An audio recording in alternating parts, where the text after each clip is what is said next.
So hello, my name is Munir Mandviwalla. I am your instructor for MIS 5801 Summer 2012 for the Fox School of Business EMBA program. It's a great honor to be your instructor. I've taught this course before and I've always really enjoyed the EMBA audience. This new format will also be very interesting and we'll see how well we can make it work for you. So what I want to do for the next few minutes is give you an overview of the three key themes in the course. Those themes are business process thinking, that's one, systems thinking is two, and then disruptive thinking, that's three. Let's take a look at business process thinking for a moment.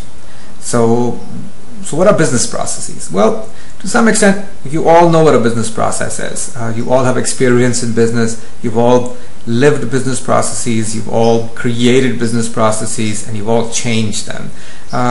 In some cases, you may not have stopped to actually identify them as such. Think of a payroll. A payroll is kind of the classic business process.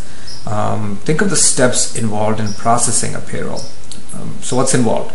Well, you need to know the names of the people, their address, their pay rate, all the different pay scales, their bonuses, their deductions, the IRS information. It's actually much more complicated than most people assume, because all this stuff changes all the time and needs to be updated all the time. So imagine a series of steps that need to be taken to collect this information, to update this information, and then obviously once it's all collected and collated, it has to be printed out and the checks have to be mailed. Key business process. No business would run unless we have these processes working. So why is business process thinking so important for IT? As you probably guessed, understanding business processes underlie all organizational systems.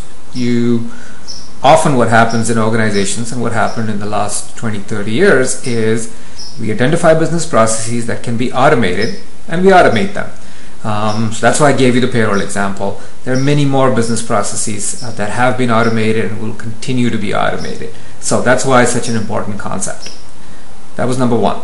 Let's take a look at number two, systems thinking. Systems thinking is related to business process thinking but different. Systems thinking, as you can guess, is about systems. So what are systems? Well, they're quite simple. Think of the human body. The human body has an input. We look at things. You're looking at this video. We process. You're looking at this video and trying to figure out what I'm about, why I'm saying what I'm saying, whether it makes sense or not. And then there is some kind of an output. In your case, it might be whether you actually understood what was going on, maybe you took some notes, or maybe you just formed an impression of the instructor. But there's always some kind of an outcome. Often there's a feedback loop as well. So what would be the feedback loop here? Well, perhaps you will respond on this site and provide some comments to what I just said.